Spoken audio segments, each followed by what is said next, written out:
Hello, I'm Sam Lavine, and I'm a sophomore research fellow for the Civil War Institute at Gettysburg College. Today, we're at the Lydia Leister farm. 52-year-old widow Lydia Leister and her 4 children lived at this farm before the Battle of Gettysburg. And on July 1st, 1863, after hearing of the first day's fighting and the impending arrival of Union and Confederate armies, they decide to leave their farm. For the rest of the battle, Lydia Leister's farm is thrust into the center of the action as Union General and Commander of the Army of the Potomac, George Gordon Meade, makes her farm his headquarters site. Today, we'll be discussing one of the most important events that happened here at the Leister farm as it served as Meade's headquarters, and that's the Council of War on the evening of July 2nd, where the Union generals and their staff gathered to discuss the plan of action for July 3rd. So what makes this site, the Leister farm, appropriate for Meade's headquarters? Across the street to my left is Cemetery Hill, and then just to our right, about 150 yards or so, lies Cemetery Ridge. This puts Meade's headquarters right at the heart of the Union lines. Behind me, you can even see the obelisk that is the monument to U.S. regulars here at Gettysburg. This allows Meade to stay close to the action, and he's near the headquarters of several of his major corps commanders. It is throughout the day here on July 2nd that he will coordinate Union responses to Confederate attacks along the line, most notably the Sickles debacle, and that's in the salient caused by his advance at the peach orchard and the wheat field to my right. After a day's fighting on July 2nd, both armies have been in contact for just roughly a day and a half continuously. It is now that Meade calls his Council of War, a time to decide the course of the action for the Federal Army on July 3rd. So who's in attendance for this Council of War? Most notably, it's every surviving Federal Corps commander. The only 2 absentees are John Reynolds, who was killed on July 1st, and then also Dan Sickles, who was wounded during the day's fighting on July 2nd. General Meade is here himself, along with his Chief of Staff, Dan Butterfield.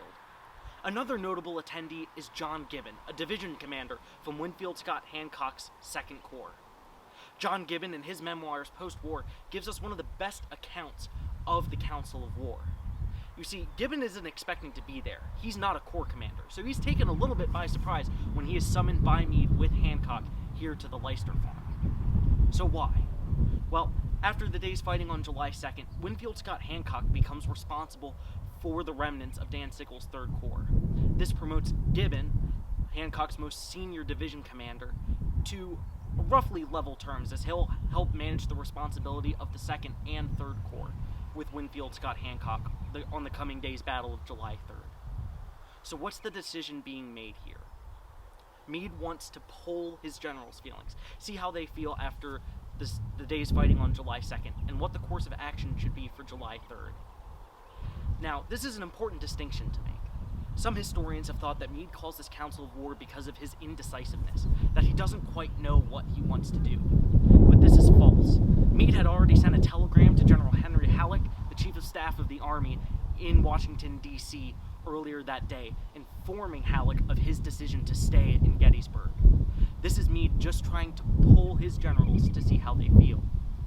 So how does it go?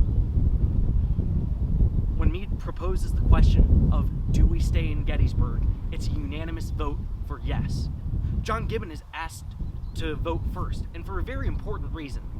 As the most junior officer in attendance, Meade wants to see what his unfiltered opinion is, so his vote isn't influenced by the votes of his other superior officers. The Union Army votes to stay here and fight another day at Gettysburg. So now that they've established that they're staying, what are they going to do? Will they attack or will they defend? That's where another consensus comes into play.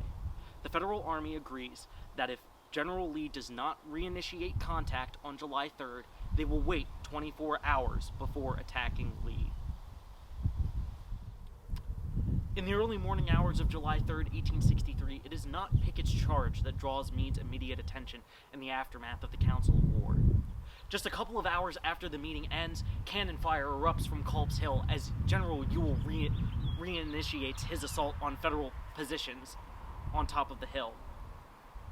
Actually, Meade is surprised later in the day on July 3rd when the Pickett Pettigrew charge occurs about how short the assault is, lasting just about an hour in total, not counting the 2 hours of bombardment leading up to the assault.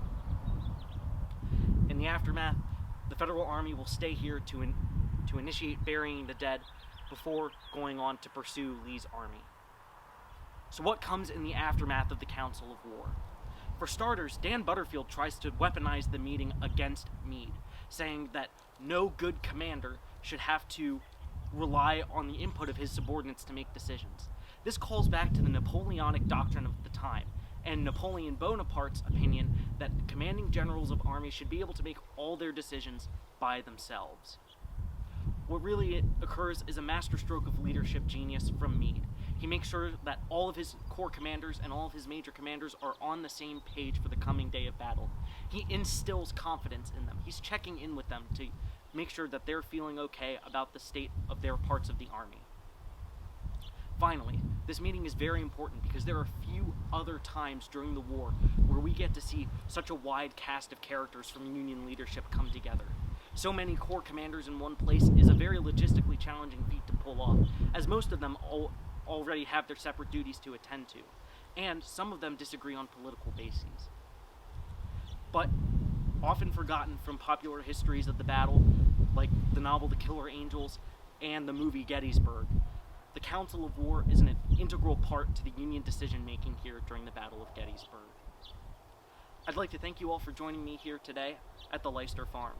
And until next time, for the Civil War Institute, I'm Sam Lavine. Thank you for watching.